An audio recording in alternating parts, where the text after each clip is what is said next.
Welcome to Chillin' 101. We hope this video helps. You start by confirming basics you might skip. Disconnect any external mouse and make sure the touchpad isn't toggled off with FN or a dedicated key. Next, open Settings or Control Panel and navigate to Touchpad Options. This reveals whether software is disabling gestures or clicks.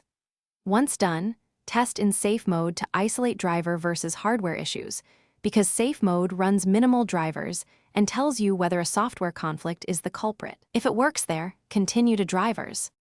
You'll uninstall then reinstall the touchpad driver from Device Manager to force a clean driver state.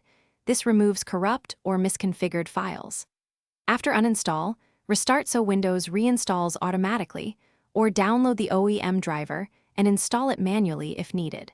Make sure Windows Update is current and reset touchpad settings in the Settings app to defaults so any custom values aren't causing issues. Once those steps are complete, verify gestures and clicks again, and note any improvements before moving to hardware checks.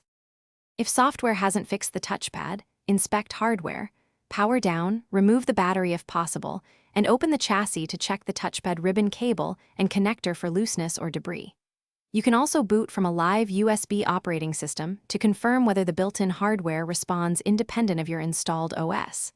Once the cable is reseated and the system reassembled, test thoroughly.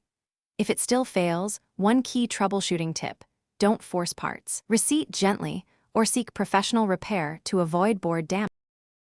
Thanks for watching. Consider subscribing if we helped you.